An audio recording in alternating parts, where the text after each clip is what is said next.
What's up, guys? Iceman here.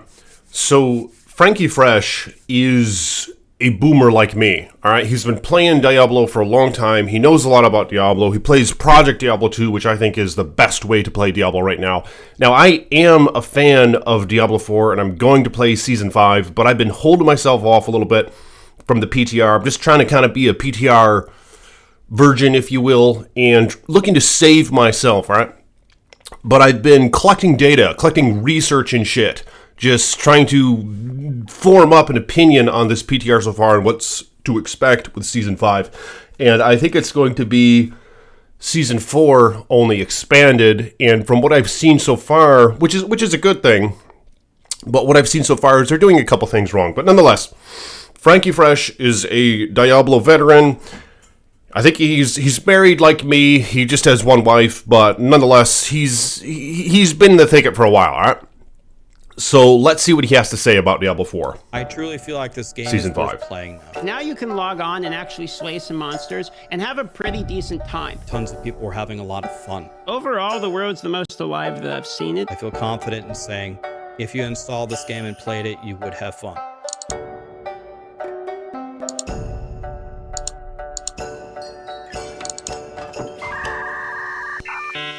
All right, he's gonna take their word for it. He's giving it a shot.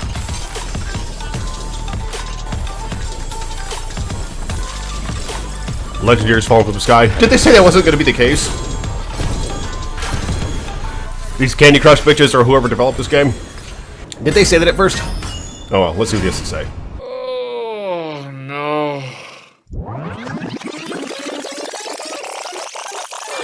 I truly feel like this game is worth playing now. Oh shit, he's not pleased. After skimming through all of the rogue guides, I decided to basically Obviously. copy-paste Lucky Luciano's full guide, because let's be honest, the majority of us are all about this meta-zoom bullshit. I'm sure you're familiar with all the comments. For example, you're doing it wrong, you could be faster, why are you using that skill, you suck. Right. It's crazy how many people, like, they think that's how you're just supposed to or have to play the damn game. You have to go online, watch a guide, watch one of these big guys, streamer guys who did all the math and shit, and then you just copy and paste it, and then you just brainlessly play it, you know, without even thinking. It takes away from the spiritual journey, and that's why I've been holding off from this. I'm gonna make a sorcerer's my plan right now, and I'm going to read the Paragon. I'm not gonna watch any guides, and I'm just gonna enjoy myself. Yeah, she's probably not going to be making bigger numbers go above her head like the endgame stuff, but there's a fun aspect. You know, that's the thing, is with gaming, there's supposed to be a fun aspect where enjoyment, I think is the word. You're supposed to enjoy it. And when you just copy and paste damn bill, I don't know what are these guys doing? Are they listening to music or something when they're playing? Do they not even pay attention? Like, do they just copy and paste a build that the guys, like that one guy, like Rax is playing as, and Wudujo, is that how you say? The guy from France or some shit? I don't really know. I mean, I like these guys, and I'm glad that they're doing it, but I mean, it doesn't mean that everybody has to copy and paste the same damn build, you know what I mean? But yeah, apparently he's getting shit talked too. But yeah, I do appreciate what you guys have to say about this, and you have to talk shit in the comments below. To be fair, Lucky Luciano's rogue guide was extremely great and easy to follow. I'll be sure to put all of the links to the build in the description below. I really enjoyed the increased density in Helltides, and the guide recommended that I set up a tent here until level 70. Of course, I broke off to do my class, specialization, questline, farm world bosses, legion events, and unlock world tier 3 and 4. Speaking of world tier 3 and 4, those capstone dungeon bosses were a lot easier than I remember. I basically stalked and slapped the hell out of them. Honestly, the whole game felt a lot easier than I remember, which wasn't necessarily a bad thing, until it was. From the very start, my rogue felt powerful, which made me happier than the gym teacher on floor hockey day. I felt like crafting and getting my aspects in order kept me busy enough to ignore the fact that Helltides were really starting to get stale as fuck. I'd say the best part about this game is leveling from level 1 to 65 or until you unlock world tier 4. Once you get all of your ancestral gear and your build actually... So, what I think is the best part, because I know you guys really care about my opinion. The best part with Diablo 4 right now, I think, is when you get to 80, in fact. So my opinion differs from his, I think, on this. Because I actually wanted to rush to get to 80. In fact, in my second character, I think I had somebody... I was looking for people to rush my ass. Because what I don't like is the feeling of what you get in Diablo 3, for example, where you're just racing through the damn game so you can finally get the end game stuff that you could potentially use throughout. You know what I mean? And I'm talking about the 925 gear in this case, where your journey, you don't find anything in the middle of the journey that you're going to use later. And that's something that we do get in Diablo 2. In Diablo 2, you can be running Nightmare mode and you can find an rune or an Ist rune or even a Vex rune in some cases. And with these runes, at the least they can be used for currency to buy endgame stuff or trade.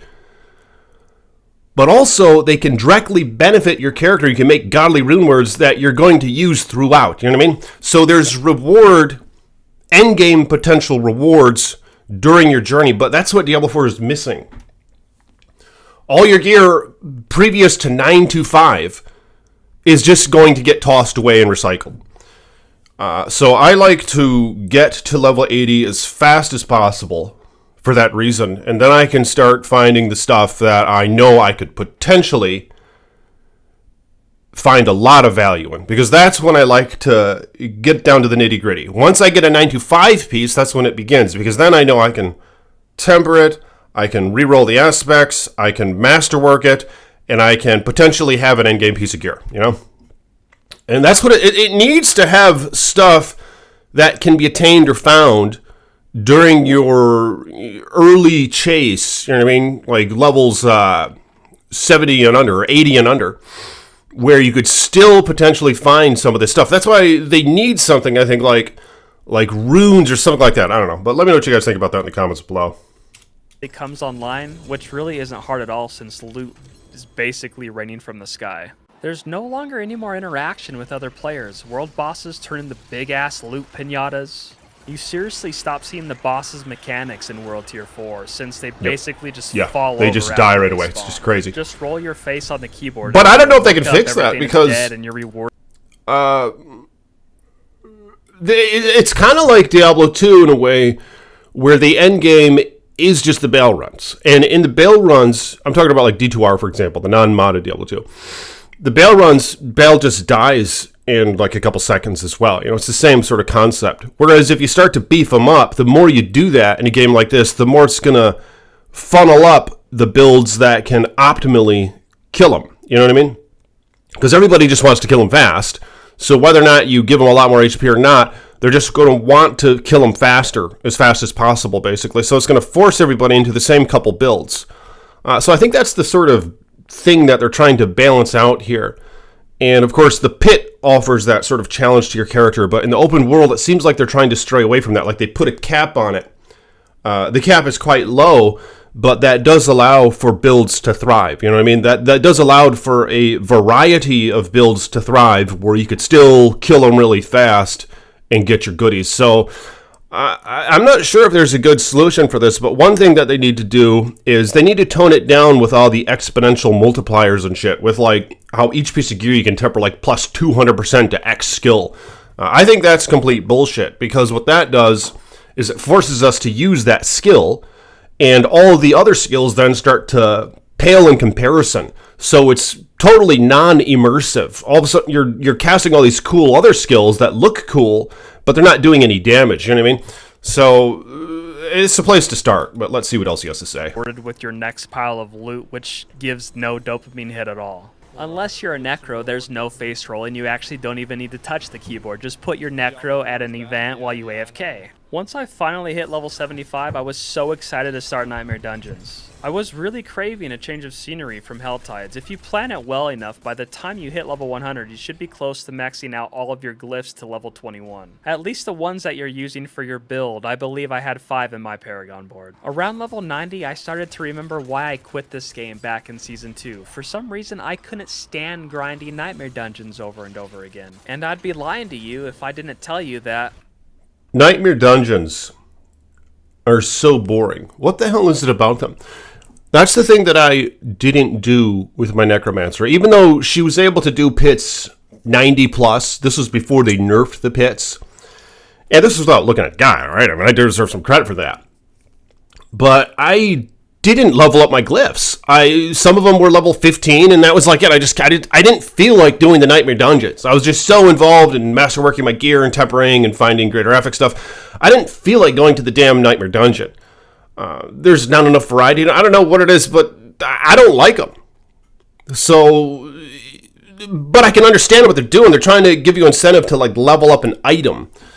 But the objectives in them, it's tedious. You know, you got to go here, you got to go there, you got to grab the little key, you got to go back to the door. So they need to be reworked. I like the concept is good of having something like in terms of gear to level up. Something aside from your character. It's really easy to level them up. It doesn't take much time. But even with that being said, I just didn't want to do it because I just thought it sucked. It was boring. It was tedious going around and picking up the key and going back to the door. And then you had to go get another key. And then you have to come all the way back. Like you couldn't carry 3 damn keys at once. And then you have to go down on the map. And then you come back up and you deliver the 3rd key. And then you can finally open the damn door. It was just really... What the hell were they thinking?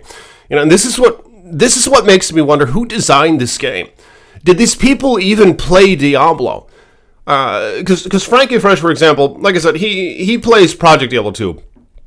And those are like actual fans of the game. All right, these guys are dorks and shit. They're good at math and shit. They're good at using computers and shit. They've been playing this genre for a long time. All right. Same thing with Path of Exile 2. These guys are dorks. They love this shit. And then they're getting the numbers, the nitty gritty, this and that. But it really just makes me wonder. I'm not trying to be mean when I say this. But did they just hire a bunch of Candy Crush bitches to make this game? Is that what's going on here? It's a serious question. Let me know in the comments below. Have these people even played Diablo? But nonetheless, fortunately, there's still enough of a team to still try and muster up something kind of interesting and kind of cool and alluring. But we're gonna see how it goes. You know, I don't know. This season 5. What are your thoughts on it so far in the comments? Let me know. I was seriously struggling. Not that the game was hard, but I was struggling to stay awake. It got to the point that I was only clearing 2 to 3 nightmare dungeons a day before logging off to play something else. But I pushed through it, and I hit level 100 for the first time ever. I crafted all my gear with the correct stats, maxed out all my glyphs, and opened up the pit. I really didn't know how I would react to Diablo 4's endgame loop, and after seeing it, I couldn't log out fast enough. I hate to be so negative about Season 4 because it's actually the best season that we've had. He really didn't like the pit, eh? I had full intentions of getting back into the game and making build guides to help grow the channel, but I guess I just can't do it. It's just not for me. And I really can't put into words how Blizzard really fucked this up after having millions of users and eyes all over their game. That being said, this is the first time ever that I won't be pre-ordering the next expansion to the Diablo series. I'm done bending the knee. To be honest, I haven't pre-ordered it either, but I'm going to. I plan to. Bend me over and stuff me like a Thanksgiving turkey. But yeah, it is just fucking pathetic that they released that pre-order thing like when the game's not even finished, you know what I mean? Like it used to be the case where an expansion would come out after the game was fully fleshed out and people just played it to nauseam, is that how you say? They played the toad out of it, basically. And like it was like refined, and that's why it was then exciting to get an expansion, because you're like, wow, this game is just so fleshed out. I played the hell out of it. What a great game. And then the expansion was exciting because, oh, they're going to add this whole new element to it, and new places, new gear, new character. That's how it used to be. You know, then you'd spend like $50 to get the damn expansion. But now it's like this game it's not finished. You know, this is a beta stage. And they're throwing the expansion. It's the same damn price as the original game. I can't fucking believe it. I can believe it because I think the reason why they're doing it and why they released it when they did is because PoE 2 is around the corner, and they were hoping to muster up as many purchases as possible before the PoE 2 really started to gain momentum. You know what I mean? And I haven't pre-ordered it yet, but I'm going to. because, well, like I said, I think I do enjoy it when I'm not doing all that just copy-paste endgame bullshit. You know, because when it's just a chase to get the numbers a little higher above my head and so I can keep up with everybody else, it's just not as interesting. It loses its allure. You know, it loses the mystique and the mystery and the journey that we would once have in games like Diablo 1 and 2. And you can still almost harness that, I think, if you go into it without just spoiling yourself with all this other shit. You know what I mean? Because these games don't involve skill. That's part of the problem. Is there's 5 buttons, they're all on cooldown, so you just mash them and that's it. You know, it's not like you're dodging around, you're rolling around, you're timing things right. You know, you have to use your head and all that. You have like 50 buttons like you do in World of Warcraft Classic. Not that that's even that much of a challenging game, but I'm just using an example. It's not like that. So this is a treasure hunting game, and that's the allure. But that's what people don't get. You know, so that's why they want it all handed to them right away, and then they want to get the best build right away, and then the game sucks. Because once you find all the gear, it's over. There's nothing else to find. And you're just making little numbers go above your head, and there's no like game-changing things you can find that like make your character do something interesting, like what you get in Diablo 2, for example, with the rune words and other games. But that's part of the problem, is... But I mean, that's why I'm going to pre-order it. And plus, this channel is based on Diablo 4. But I abandoned this channel after Season 1. I was like, I can't play this game. This game sucks. I abandoned the channel. I wasn't planning on coming back. And, I mean, you can look at the videos. Then I stopped Season 3. And then Season 4, I was like, huh? I was like, really? These guys are saying this game's good? I was like, no, I don't believe it. And then I went on in the way that I mentioned where I was looking to take the path less traveled, okay? And I did that.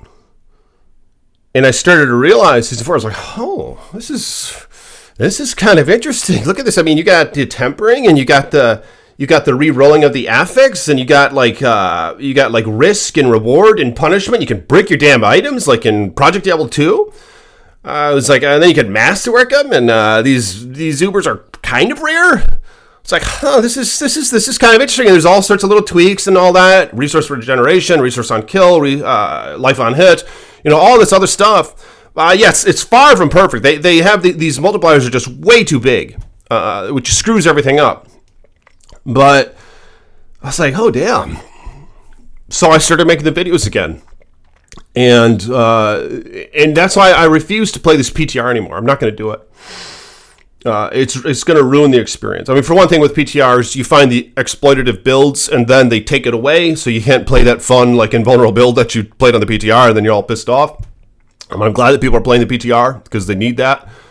But the problem is, it's also focused at the top these days. Again, you guys gotta understand, I'm a boomer, alright?